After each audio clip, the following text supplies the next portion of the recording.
Saluditos amigos de mi querido Cerro Guazapa. Siempre miren, presentándoles las historias más bonitas, ¿verdad? De muchos gente que luchó dura en este Cerro Guazapa y en todo el país, ¿verdad? Hoy, este día, he querido, bueno, tenemos la participación del capitán Oscar, ¿verdad?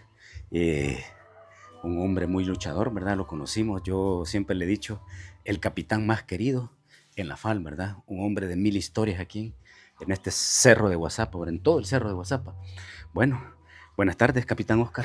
Buenas tardes, Nectalí, es un gusto verte de nuevo, ya tenía días de no nos encontrábamos y me siento muy alegre de este encuentro y un saludo a toda aquella audiencia que está pendiente de este canal y que está queriendo escuchar parte de esta historia que hemos vivido durante muchos años y que no podemos olvidar esa historia porque el que olvida su historia está condenado a que se vuelva a repetir.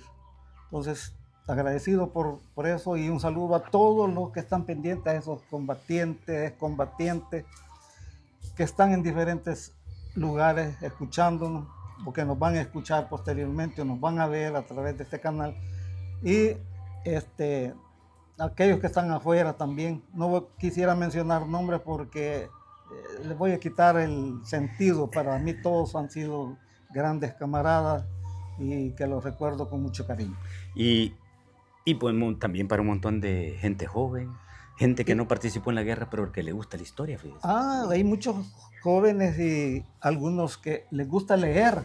Entonces, ahí hay unos libros de Werner, por ejemplo, que escribe, aparece por allí mi nombre, ¿verdad? Ahí me parecía como cuando era teniente, él así me aparece en ese libro. Entonces, para esos jóvenes muchachas jóvenes que les gusta leer y leen la historia a través de un libro, pues que se den cuenta pues que es importante conocer qué sucedió, qué pasó en este país y por qué se dieron las cosas. Así es, El silencio de la batalla se llama donde sale usted, ¿verdad? Así se llama el libro de Werner, El silencio de la batalla. El silencio de la batalla. Y bueno, capitán Oscar, empezando, ¿verdad? Yo lo conocí aquí en este cerro, pero usted venía de mucho más antes, ¿verdad? ¿Y qué fue lo que lo motivó a usted llegar, incorporarse a la guerrilla en esos tiempos?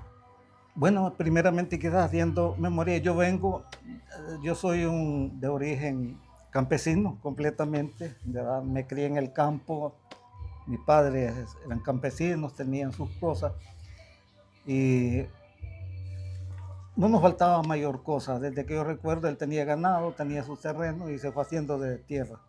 Pero yo sentía como un vacío, no sabía explicar lo que era, lo que había que sentía. Yo comencé inicialmente en unos club 4C que eso lo único que hacía era ayudar a la gente que tenía ganado, a vacunar gallinas, a vacunar cerdos. Pues me llamó la atención y estuve en esos club, todavía estoy hablando de eso del 67.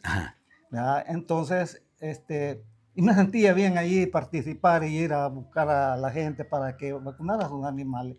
Pero después de eso, de ese proceso, fue pasando y yo me incorporé en una cooperativa. Sentía yo aquello de la necesidad de estar en una cooperativa, era una cooperativa de ahorro y crédito. Estuve allí alrededor, bueno, yo me fui ya para la guerra, esa cooperativa allí quedó. Algunos pequeños ahorros que yo tenía y quedaron. Porque yo iba para unos 3 meses y ya nunca volví a mi lugar. Entonces, esa cooperativa no tampoco, yo andaba buscando como un vacío para que yo sentía de participar en algo. Y es así como en un momento determinado alguien me reclutó, un familiar me habló ya de una organización revolucionaria. Una pregunta antes de que siga. ¿De dónde se incorpora? ¿De dónde es originario usted de aquí? Yo soy originario de Cabaña. De Cabaña. De los meros muñequitos de Hilo Vasco. De los meros. De ahí soy yo. De uno de los cantones un poco remotos de Santa Lucía. Entonces, Santa Lucía está sobre la carretera que va para Sensunte. Pero de allí, de Santa Lucía, estamos más o menos unos 4 kilómetros. Me decía que con alguien empezó a platicar, lo reclutó. Comenzó a hablarme de de la lucha. De la lucha que era necesario. Yo veía que se movían, pero no tenía, sabía por qué lo hacen y tenía esa inquietud, pero hay un momento que se da a través de Alcohólicos Anónimos. A través de Alcohólicos Anónimos, ahí ya me conocían y no me hablaban de la lucha porque creían que por lo que poquito que tenía mi padre, nosotros no nos íbamos a incorporar, ¿verdad? Entonces no, yo no tuve problemas y de ahí comienzo yo, eso fue a finales del 76. Que yo ingreso a la RN. A la RN. Pero antes usted ya había visto tanta gente asesinada, que de los escuadrones de la muerte, lo que hacían de estos cuerpos represivos. Sí, veía todo eso y eso decía yo, ¿por qué la gente, por qué se da esto pues de las patrullas? ¿Verdad? Y uno señalaba más a la guardia, y porque eran los que aparecían más. Ya los escuadrones de la muerte ya nacen un poco más después, más descaradamente. Sí. ¿Verdad? De primero eran patrullas normales que se daban en los cantones junto con los comandantes, que se convirtieron esos en los brazos armados de apoyo de la Fuerza Armada, de la Guardia especialmente. Y de la oligarquía del Salvador también, la oligarquía, por supuesto orientados de los poderosos económicamente hablando. Claro. Recordemos que la Guardia y la PH que le decíamos nosotros vienen desde 1800. Toda la historia de 1800 es el nacimiento de la Guardia y de la PH, la Policía de Hacienda que conocían, que entraron a proteger directamente el poder de los grandes. En la crisis más grande que se dan en la historia, que es cuando desaparecen el añil y entra ya la parte de la producción de café, ¿verdad? Que les quitan la tierra a los campesinos, a los que no la cultivaban, les quitaron sus pedazos para convertirlos en colonos posteriormente de ellos. Y por eso es que la Guardia nace en esa dirección. Entonces ese es como el proceso grande que llega esa crisis y es lo que conocemos de 1932, ya la guerra que se dio en la insurrección de 1932, es parte de esa gran crisis que venía y de esa gran represión que hay en ese momento, ¿verdad? Donde culminó prácticamente con el derrocamiento de Martínez, del general Martínez. Esa es como la antesala de por qué esa lucha continúa y florece años después. Y luego me dice que se incorpora a la RN. En la RN, ya a esa altura ya habían a esa altura estamos hablando, en 1932 solamente había un partido, que era el Partido Comunista, así lo conocían. En los 70 nace FPL, el 71 el RP, y el 75 nace la RN. En el 75. En el cual milita, usted empieza a militar. Milito. Pero yo me incorporo, yo ingreso a la RN hasta los años 76. 76. Yo ya comencé a participar para la cuestión de Claramón, cuando le ganó el 77, que ganó las elecciones, pero yo iba más como... por ir a vacilar. Por ir a pasear. En ese momento estaban construyendo el Hotel Presidente, que es el Hotel Presidente, o se llama, creo. Yo trabajé allí. Trabajó allí. Yo trabajé allí. No, hombre. En el Hotel Presidente, y de allí trabajaba en la noche, de allí nos íbamos en el día un rato y en la tarde, nosotros a las 6 de la tarde entrábamos a trabajar. Yo ya organizado, pero no tenía así línea. No tenía. Y en todo eso yo ya venía participando en las huelgas de los beneficios. Yo trabajé en beneficios también, ¿verdad? Y participaba en las huelgas. Todas las huelgas que había, yo ahí estaba metido. Otros la organizaban, pero yo estaba allí. Usted estaba acompañando siempre. Entonces, es ese espíritu, sí, que lo va moviendo a uno a un proceso que para mí, finalmente, es justo por todo lo que pasó. Yo creo que lo hice con mucha claridad, ya tenía mis años. No me arrepiento y creo que lo que hicimos, todos los que anduvimos allí, es un aporte que hicimos a este proceso. Claro. Y entonces cuando ya llega la RN y empieza a formarse ya en unidades militares. Ya cuando estábamos nosotros a nivel de escuadras guerrilleras, le decían, no éramos guerrilleras, éramos más de seguridad de las marchas. Ya salíamos a las marchas y andábamos de escondiditas, sin darnos mucho color, ya participamos en algunas pintas y esas cosas. De allí me seleccionaron, salgo ya uno de los grupos que salgo a escuela a Cuba. Ah, sale a Cuba. Yo salgo a Cuba, tuve esto.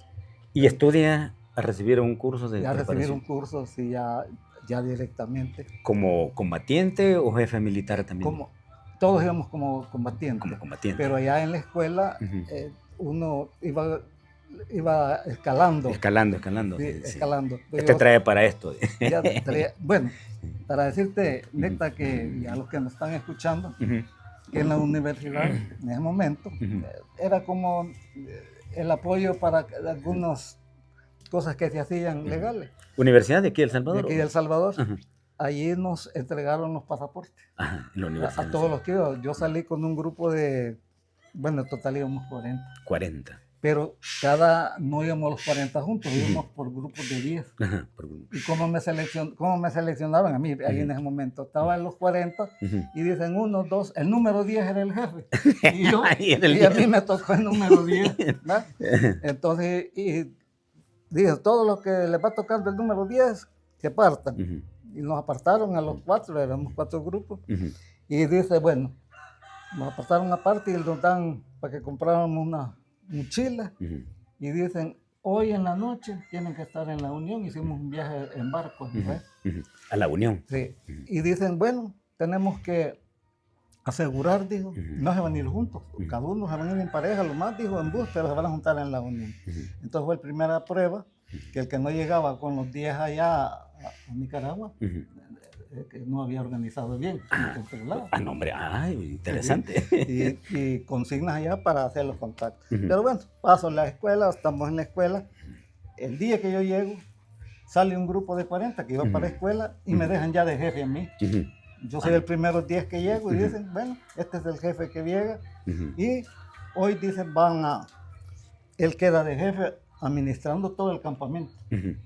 Ya en Nicaragua. Ya en Nicaragua, en una casa de seguridad, así le llamaban en aquel entonces. Sí. Ya todo el mundo sabe que eso se dio. Entonces, ya de ahí nos fuimos salimos un grupo. Al llegar ya, que estaba el viaje completo, nos mandaron para Cuba y salimos para allá. Y cuando llego allá, jefe de pelotón. O sea, jefe de pelotón. Jefe de pelotón de escuela. Y al mes hubo un problema habíamos 120 en la escuela ya. Con eso se dio esa promoción que yo estuve. ¿Ahí habían de la RN? Solo de la RN 120. Solo 120. Y cuando llegamos ya a que formaron ya todos los grupos, comienza la escuela. Ya el más viejo que estaba allá, cuando yo llego, ya había uno que era un universitario, ese era el jefe del campamento de todos, de los 120, pero tuvo un problema por allí. Al mes a mí me habían nombrado jefe de campamento de 120. De 120 hombres. Sí. Y yo, pues sí, yo había estudiado un 9º grado y el otro era un universitario, pues en esa parte nos llevaba todo. Pero bueno, por algunos problemas que habían pasado con él, a mí me nombraron. Y es así como ya, cuando termina la escuela, yo vengo de allí y dentro de un solo al frente. Yo ya no llegué a la casa. 8 días tenía de estar en San Salvador, porque llegué a San Salvador, y cuando matan a mi papá. A su papá. Sí. Ahí lo mataron buscándome a mí, a otros también, y habían agarrado a un compañero que ya era de escuela, lo mataron también. Entonces es el primer golpecito. Los escuadrones de la muerte. Ahí andaban. Andaban los escuadrones. Juan el Cantón, hubo un operativo grande. Él lo acusaban que él tenía explosivos. ¿A su papá? Sí, él no tenía nada, nada. Solo porque no iba a cuidar la calle con una pistolita de matasapo que tenía ahí. Entonces, ese fue el primer golpe que usted recibe. El primer golpe cuando me dicen, primero me dijeron, no vayas a llegar al lugar porque por ningún motivo te están esperando. Y yo no hice por moverme, porque los que hicieron se movieron a sus lugares, los capturaron, los mataron. Sí. Entonces, pero es el primer golpe que yo recibo antes de entrar al frente, no había entrado. La muerte de mi papá, que lo hicieron pedazos, Ujú. ya, medio operativo. Le quitaron, se llevaron un montón de cosas, confiscaron todo el ganado que tenía mi papá. Mi papá tenía alrededor de unos 30 animales. Y nosotros que teníamos ya ahí individualmente otros animalitos juntos ahí, pues se los llevaron. Ajá, lo que le pasaba a todo el mundo. Eso es lo que le pasaba. Es decir, no solo, yo cuento lo mío, pero eso estaba pasando en todo el país. Todo el país. Sí, O sea, sí. quemaban las casas y todo eso. Claro. Las casas de nosotros las quemaron. Ya también, ya después que mataron a mi papá. Ese es el golpe. Yo después entro ya de un solo. Después de todo eso, entro yo ya a Cabañas. Ya entra a Cabañas. Sí, en Cabañas. Allá estábamos ya en Cabañas, el primer grupo que entramos a la escuela, cuando hoy escuchamos por la radio que había nacido otra organización y nosotros dijimos, ¿y para qué queremos ya otra organización? Ya hay 5. Sí, sí. Y hay 5 en el 80, hay 5. No, que hay otra organización, así se manejaba, que era el FMLN, que estaban dando a conocer que las 5 organizaciones estaban conformando al FMLN, pero la gente creía que era otra organización más. Después nos explicaron, no hombre, no es otra organización, es la misma, pero hoy se llama FMLN. Juntas todas, las 5. Todas, que después fue lo que se conformó la Comandancia General del FMLN. Sí. Entonces allí estuve yo en Cabañas, una experiencia fuerte en Cabañas porque... Allí cuando ya llega a Cabañas ya le entregan su fusil. Yo ya llevaba fusil. Ya llevaba fusil. Ya iba con fusil. Ya ¿Qué tipo de fusil le iban a entregar en ese momento? Llevamos unos M16, Fales y un G3. Ajá. Eso es lo que comenzamos. Ajá. Y eso nos agarró desapercibido porque allí, en esa zona, creo que para mí lo más duro fue el inicio de la guerra. Fue en el 80, esa parte fue la parte más dura porque no habían armas. Sí, sí. Nosotros en ese frente solo teníamos 12 armas y unas pistolitas. ¿Y eran como cuántos? ¿120? No, es que ahí se da, ese es el fenómeno que se da en de los movimientos revolucionarios, porque las zonas se fueron dividiendo y habían límites. De aquí para allá, estos son subversivos. Para allá, lo controlaban las patrullas. Entonces se van definiendo ya los límites hasta el grado que el que pasaba de ese río era porque iba a buscar al subversivo. A los subversivos. Y allí mataban y llevaban lo que agarraban. Sí, sí. Ahí andaban las patrullas con soldados. Y cuando nosotros llegamos, no había defensa en la zona. Nosotros comenzamos a formar las defensas allí, puntos donde entraban. Porque entraban como que iban a un parque. Sí, sí. La población lo único que tenía era, en ese tiempo se llamaba, en el 80, molotov, una granadita, una papita, les decían. Sí, de contacto. De contacto, que cuando veían que venía una columna, la lanzaban y a reventarse la población se iba por unas quebradas huyendo. A esconderse. Y quedaban 2 con un fusilito y esa era todo, esa era la defensa. Así comenzamos. Así, sí. Y la gente ya ese día, si se quedaban ya a las 5 de la tarde el ejército, no. Se quedaban ya encharralados. Durmiendo en el monte. Así como comienza esa gente a incorporarse por la pura necesidad. Claro, pero lo iban obligando.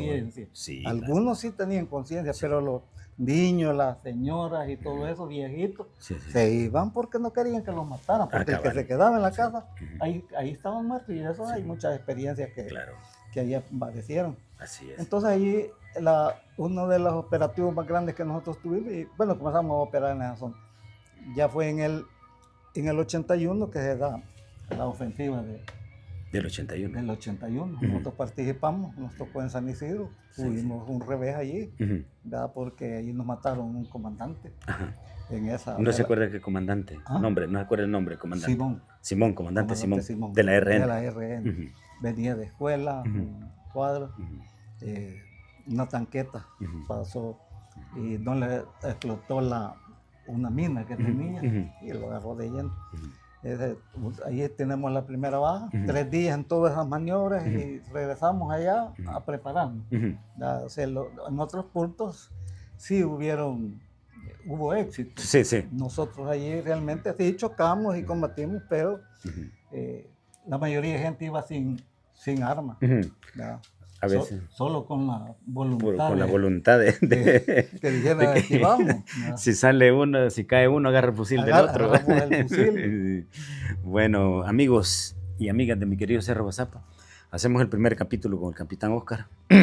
Seguimos luego con otro, ¿verdad? Muy interesante la historia, ¿verdad? Ahorita falta, vamos a llegar vamos por parte, ¿verdad? Sí, así es que, amigos, seguimos con el próximo capítulo. Suscríbanse a mi querido Cerro Guazapa, van a encontrar historias bonitas, miren, contadas por los actores, ¿verdad? El gran capitán Oscar, el hombre más querido de aquí de la FAL, ¿verdad? Aquí en Guazapa. Así es que seguimos con el otro.